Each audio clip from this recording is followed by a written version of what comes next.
बोलिए। दयानंद सरस्वती ने वैदिक ज्ञान के आधार पर वैदिक संस्कार, वैदिक ज्ञान, वैदिक धर्म, वैदिक विज्ञान, वैदिक संस्कार, वैदिक शिक्षा, इस पर विशेष जोर दिया। उनका यह मानना था कि अगर भारतीय वैदिकता को अपना आधार मान ले, वैदिक जीवन पद्धति को अपना आधार मान ले, तो हम गुलामी से मुक्त हो सकते हैं, हम निर्भय हो सकते हैं। ऐसा उनका मान्यता था।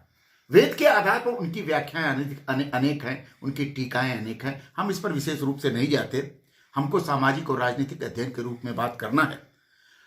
वेदों को मानने के कारण से वेदों में शक्ति पूजा भी है। इस आधार पर दयानंद सरस्वती ने नारी सम्मान के, नारी गरिमा के समर्थक के रूप में अपने को स्थापित किया। उनके लिए नारी शक्ति का प्रतीक थी। नारी के बिना हिंदू समाज का, भारतीय समाज का उत्थान असंभव था। राजा राम मोहन राय की तरह दयानंद सरस्वती ने नारी के सम्मान और नारी के सशक्तिकरण पर जोर दिया और उनकी शिक्षा पर विशेष ध्यान दिया। इसलिए राजा राम मोहन राय को के समान ही दयानंद सरस्वती को भी नारी गरिमा का समर्थक माना जाता था। उन्होंने बाल विवाह का, राजा राम मोहन राय ने जिस तरह से बाल विवाह का विरोध किया, दयानंद सरस्वती ने भी बाल विवाह का विरोध किया। उन्होंने बाल विवाह का निषेध किया। उन्होंने कहा कि बाल विवाह न तो वैदिक परंपरा के अनुकूल है, न वेद इसकी मान्यता देता है। सबसे बड़ी बात जो दयानंद सरस्वती ने शुरू की वो दलितों का उद्धार और जातिवाद का निषेध। उन्होंने माना कि पूरे भारतीय समाज का आधार वेद ही है और वेद में जाति प्रथा नहीं है। जाति प्रथा कुछ पाखंडियों की देन है जो अपने स्वार्थ के कारण से उन्होंने जाति प्रथा को हमारे समाज में प्रचलित किया। हम दलितों के अछूत में विश्वास नहीं करते, छूत में विश्वास नहीं करते। दलित हमारे भाई हैं, दलित हमारे हिंदू समाज के, भारतीय समाज के एक अंग हैं। उनके प्रति अपमानजनक व्यवहार नहीं होना चाहिए। इसलिए दयानंद सरस्वती की जो सबसे बड़ी मान्यता है वो दलितोद्धार का है कि दलित समाज के अंतिम व्यक्ति हैं, उनका उत्थान होना चाहिए, उनको आगे बढ़ाना चाहिए, उनको सारी सुविधाएं मिलनी चाहिए। इसका निषेध किया और साथ ही जाति-पात की व्यवस्था का खंडन किया। सबसे बड़ी बात, इसके अतिरिक्त भी दयानंद के मन में स्वदेश की भावना बहुत महत्वपूर्ण थी। दयानंद एक राष्ट्रवादी थे। दयानंद को आध्यात्मिक राष्ट्रवादी की श्रेणी में खड़ा किया जा सकता है। बहुत हद तक दयानंद को सांस्कृतिक राष्ट्रवाद के रूप में भी देखा जा सकता है और इससे भी अधिक आगे चल करके दयानंद को एक प्रगतिशील राष्ट्रवादी के रूप में भी देखा जा सकता है। उनके मन में स्वदेशी भावना थी। वो निर्विवाद रूप से स्वीकार करते थे कि राष्ट्रीयता के जिस गीत को हमें स्वीकार करना चाहिए वो वेद में है। उन्होंने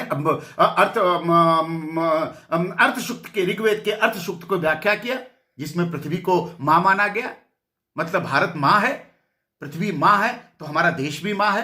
हम मातृभूमि के संतान हैं, पृथ्वी हमारी मां है। इस तरह के राष्ट्रीयता की भाव दयानंद सरस्वती ने आगे बढ़ाने का काम किया। उनका राष्ट्रीय प्रेम अद्भुत था। उन्होंने राष्ट्र के प्रति तार्किकता के आधार पर समर्पण किया और उन्होंने भारतीयों के हृदयों में स्वदेश की भावना को जीवित करने के लिए वेदों के आधार पर अपने काम को आगे बढ़ाया।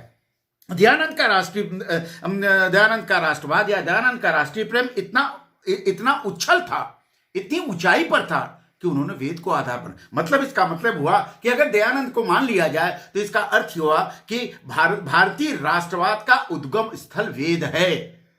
दयानंद के अनुसार यह माना जाए। दयानंद ने स्वतंत्रता का समर्थन किया, दयानंद ने समानता का समर्थन किया, दयानंद ने भ्रातृत्व का समर्थन किया। दयानंद ने जिस राजनीतिक मान्यताओं की बात की उसमें उनको प्रजातंत्र का समर्थक के रूप में जाना जाता है। सत्यार्थ प्रकाश में यद भाव्यम नीति का, सत्यार्थ प्रकाश उनकी किताब का नाम है। सत्यार्थ प्रकाश में दयानंद सरस्वती ने यद भाव्यम नीति को खोजने का बात किया और उन्होंने प्राचीन भारतीय राजतंत्रात्मक मूल्यों को, जिसमें प्रजा सुखे सुखम राज्यम प्रजा नाम च हितम हितम जैसी भावना आती है कि प्रजा का सुख ही राजा का उद्देश्य होना चाहिए, संकल्प होना चाहिए। उसी जिस तरह से for the people, by the people, to the people का कंसेप्ट हम लेकर के आते हैं, कौटिल्य ने भी इसका कंसेप्ट दिया कि प्रजा का सुख, प्रजा का सुख और राजा का सुख अन्योन्याश्रित है।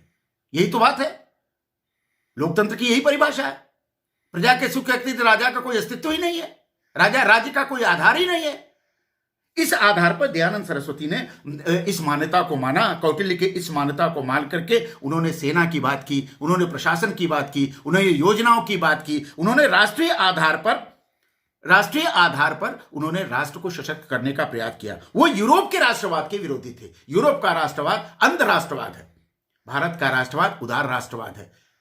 दयानंद सरस्वती ने यूरोप के राष्ट्रवाद को, पश्चिम के राष्ट्रवाद को, पश्चिम की राजनीतिक व्यवस्था का समर्थन नहीं किया। उन्होंने कहा कि ईश्वर उपदेश देता है, भगवान ईश्वर ये कहता है कि राजा और प्रजा मिलकर ही किसी राष्ट्र का निर्माण करते हैं। न राजा प्रजा से अलग हो सकती है, न प्रजा राजा से अलग हो सकता है। इसलिए दयानंद सरस्वती प्रजातंत्र के बहुत बड़े समर्थक थे और इस प्रजातंत्र को उन्होंने राजतंत्रात्मक ढंग से देखने का, मतलब दयानंद सरस्वती ने राजतंत्रात्मक प्रजातंत्र का समर्थन किया।